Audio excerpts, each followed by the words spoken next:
Bem-vindo ao De Cabeça para Baixo, o novo podcast semanal de Carta Capital. Eu sou Jamil Chad, seu companheiro de viagem por um mundo que virou do avesso. E a nossa segunda escala é nas salas de negociação da ONU, onde a questão nuclear vive dias de tensão e ameaças. Num alerta recente, o secretário-geral da ONU, Antônio Guterres, classificou as armas nucleares como uma loucura dupla. Primeiro, pelo seu poder de destruição. Depois, porque o mundo não caminha para eliminá-las, mas sim para acumulá-las. E cravou: essas armas não garantem proteção extra alguma. Nuclear weapons are a double madness. As armas nucleares são uma dupla loucura.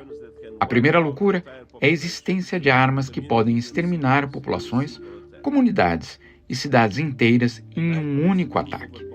Essas armas não proporcionam nenhuma segurança ou estabilidade real, apenas um perigo iminente e ameaças constantes à nossa própria existência. A segunda loucura é que, apesar dos riscos enormes e existenciais que essas armas representam para a humanidade, não estamos mais perto de eliminá-las do que estávamos há 10 anos. Than we were 10 years ago. E Guterres tem toda a razão. Se você chegou até aqui neste podcast, saiba que enquanto me escutava, as grandes potências já destinaram $173 mil aos seus novos arsenais nucleares. Depois de décadas de um acordo tácito de que armas nucleares jamais fossem usadas ou sequer mencionadas como ameaça, as principais potências militares ampliaram dramaticamente seus investimentos em bombas atômicas, aumentando a tensão internacional. Dados divulgados pela ICANN, a campanha internacional pelo banimento de armas nucleares, revelam que $91 bilhões foram gastos em bombas atômicas por parte da China, França, Índia, Israel, Coreia do Norte, Paquistão, Rússia, Reino Unido e, claro, os Estados Unidos, em 2023. Os americanos, de fato, lideram com $51 bilhões, mais que todos os outros países juntos, representando 80% dos aumentos nos últimos 2 anos. O segundo maior gastador foi a China, com $12 bilhões. E em terceiro, a Rússia, que desembolsou naquele ano $8 bilhões. O que o levantamento ainda revela é que os fabricantes de armas nucleares destinaram milhões de dólares para influenciar as políticas governamentais e as atitudes do público em relação às armas nucleares. Em outras palavras, em fazer lobby. Os dados são chocantes. Em 2023, pelo menos $123 milhões foram gastos na contratação de mais de 540 lobistas e no financiamento dos principais grupos de reflexão que influenciam o debate nuclear. A realidade é que nunca se gastou tanto em armas nucleares como agora. Nos últimos 5 anos, foram destinados $387 bilhões em armas nucleares. O que significa que, na prática, o mundo não assiste a um processo de desarmamento. Muito pelo contrário. O dinheiro foi usado para modernizar os arsenais, mas também para acumular mais armas.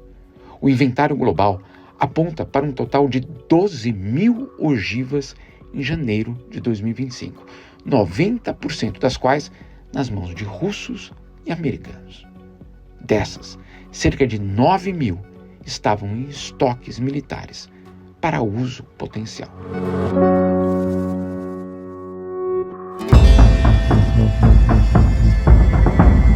Dados publicados pelo CIPRE, o Instituto de Pesquisas da Paz de Estocolmo, apontam que quase 4 mil dessas novas ogivas tenham sido colocadas em mísseis e aeronaves. 2 mil delas estavam em alerta operacional elevado. Quase todas essas ogivas pertenciam à Rússia ou aos Estados Unidos. Mas, pela primeira vez, acredita-se que a China tenha algumas ogivas nesse estágio de alerta. De fato, a estimativa do CIPRE sobre o tamanho do arsenal nuclear da China é de que ele aumentou de 410 ogivas em janeiro de 2023 para 600 em janeiro de 2025. E espera-se que continue crescendo. Pela primeira vez em décadas, todas as potências nucleares mergulharam em uma corrida por ampliar seus arsenais e tecnologia, seja na Índia, Paquistão, Coreia do Norte ou Israel. Mas não é apenas o avanço tecnológico que preocupa. Um aspecto fundamental que tem elevado a atenção é a ruptura na confiança entre os governos. Desde o fim da Guerra Fria, o desmantelamento gradual de ogivas aposentadas pela Rússia e pelos Estados Unidos normalmente superou a implantação de novas ogivas, resultando em uma redução geral, ano a ano, no inventário global de armas nucleares. Mas essa tendência está sendo revertida. De um lado, o ritmo de desmantelamento está diminuindo, enquanto a implantação de novas armas nucleares está acelerando. Para deixar a situação ainda mais tensa, o último acordo ainda em vigor para limitar os estoques entre americanos e russos expira em fevereiro de 2026. Se isso ocorrer, o mundo estará pela primeira vez em 50 anos sem mecanismos para o desmantelamento ou limite de armas nucleares. Um mundo órfão de proteção. Pior, isso tudo ocorre justamente no momento em que líderes parecem tratar da possibilidade de aniquilação da parte da humanidade como uma forma de ameaça, ou mesmo de humor.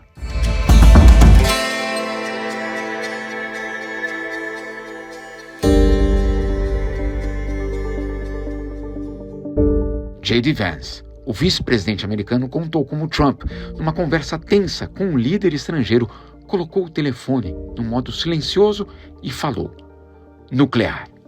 Abriu uma caixinha e apertou o famoso botão vermelho, que supostamente acionaria uma ogiva. Entre o susto de alguns na sala e o constrangimento diante de um ato tão significativo, um garçom entrou instantes depois no local com um refrigerante. Era tudo uma pegadinha.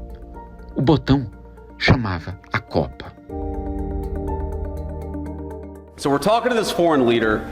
Estamos falando com esse líder estrangeiro e o presidente me olha, coloca o líder em modo silencioso e diz: isso não está indo bem. Aí ele aperta o botão vermelho. Abriu os olhos e disse: senhor presidente, o que acaba de acontecer? Ele me olha e me diz: nuclear, nuclear. 2 minutos depois, um cara entra com a Coca Diet. Ele olha de volta para mim e diz: não era nuclear, era só o botão da Coca Diet.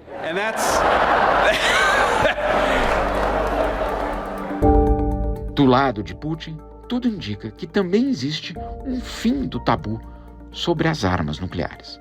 Numa entrevista, ele admitiu o uso de bombas atômicas caso a existência da Rússia esteja ameaçada. Armas existem para serem usadas, disse ele. Se estamos falando da existência da Rússia, de sua soberania ou independência, a Rússia não terá linhas vermelhas. Тогда они должны понять, что и в России в отношении этих государств тоже не будет никаких красных линий. Mas o que é uma ameaça existencial? De quem? Dele? De seu governo? Ou de fato do país? A banalização do potencial uso de bombas atômicas, mesmo como instrumento de pressão, não deixa de ter um profundo impacto. Em salas da diplomacia internacional fica a questão: se o Tratado de Não Proliferação de Armas Nucleares fosse assinado hoje, quem iria aderir? Quem aceitaria abrir mão dessas armas se soubesse que os atuais detentores estão violando todos os seus compromissos de desarmamento e, ao contrário, ampliando seus arsenais? Celso Amorim, um dos diplomatas mais experientes no Brasil e assessor internacional do presidente Lula, admite que muitos países hesitariam. Agora a gente já está lá, tem que lutar pelo desarmamento e tal. Não estou falando que a gente vai sair, não. Não, eu entendi. Mas teria sido mais difícil de entrar. Teria mais dúvidas, nós e outros, né? Sem dúvida. Mas teria o mundo se esquecido do que é uma bomba nuclear? Teriam os líderes sido tomados por uma amnésia coletiva de que em suas mãos está a existência humana no planeta? Na esperança justamente de reverter essa tendência, é que no final de 2024, o Prêmio Nobel da Paz foi concedido para a organização japonesa Nihon Hidankyo, que luta pela abolição de armas nucleares. O movimento popular de sobreviventes da bomba atômica de Hiroshima e Nagasaki foi escolhido por seus esforços para alcançar um mundo livre de armas nucleares e por demonstrar, por meio de testemunhos, que as armas nucleares nunca mais devem ser usadas. Para o Comitê do Nobel, abre aspas, é urgente que o uso de armas nucleares volte a ser um tabu. Fecha aspas. Por anos, o destino daqueles que sobreviveram aos infernos de Hiroshima e Nagasaki foram ocultados e negligenciados. Em 1956, eles se uniram para usar sua experiência dolorida para cultivar a esperança e o engajamento pela paz.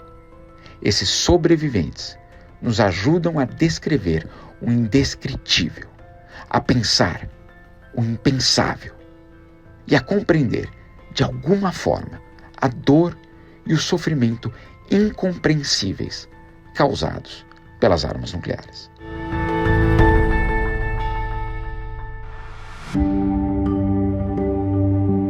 Mas um dia, esses sobreviventes não estarão mais entre nós. Quem explicará o que é uma ogiva? Quem contará a história e qual será a versão que usarão? Em 2025, completam-se 80 anos desde que as 2 bombas atômicas americanas mataram cerca de 120 mil habitantes de Hiroshima e Nagasaki. Um número comparável de pessoas morreu de queimaduras e lesões causadas pela radiação nos meses e anos que se seguiram. Mas as armas nucleares atuais têm um poder destrutivo muito maior. Elas podem matar milhões de pessoas e causariam um impacto catastrófico no clima. Uma guerra nuclear poderia destruir nossa civilização. Mesmo assim, a era de reduções no número de ogivas no mundo, que foi iniciado com o colapso do embate entre americanos e soviéticos, está chegando ao fim. Em vez disso, vemos uma tendência clara de aumento dos arsenais nucleares, de retórica nuclear agressiva e abandono dos acordos de controle de armas. Masako Wada, representante da entidade japonesa de sobreviventes da bomba, lamenta e aponta para o risco de um período sombrio na humanidade. No lugar da raiva, ela diz sentir tristeza e medo. Eu dediquei minha vida à abolição de armas nucleares. Sinto como os humanos são pecadores. No lugar de raiva, eu sinto pena e medo de como a humanidade vai cair na escuridão. As potências nucleares estão se modernizando e atualizando seus arsenais. Novos países parecem estar se preparando para adquirir armas nucleares. E ameaças estão sendo feitas para o uso de armas nucleares em guerras contínuas. Neste momento da história humana, vale a pena nos lembrarmos o que são as bombas nucleares, as armas mais destrutivas que o mundo já viu. Robert Oppenheimer, o pai do Projeto Manhattan, entendeu isso assim que o primeiro teste foi realizado. O mundo não seria mais o mesmo. e citando escrituras hindus, ele constatou, abre aspas, agora eu me tornei a morte, o destruidor de mundos. Fecha aspas. Now I am become death, the destroyer of worlds. O De Cabeça para Baixo vai ficando por aqui. Siga, compartilhe, puxe conversa, porque democracia não se faz em silêncio. De Cabeça para Baixo é uma produção de Carta Capital. Eu, Jamil Chad, cuido do roteiro e da apresentação. A produção é de Mariana de Mello. A edição de som é do Carlos Melo e da Lola Magalhães. A coordenação editorial é de Thaís Reis Oliveira. Este episódio utilizou trechos de áudios da Organização das Nações Unidas, do Partido Republicano do Estado de Ohio, da TV estatal Rússia, Rússia 1, do canal de YouTube do Prêmio Nobel e do documentário The Decision to Drop the Bomb, de 1965.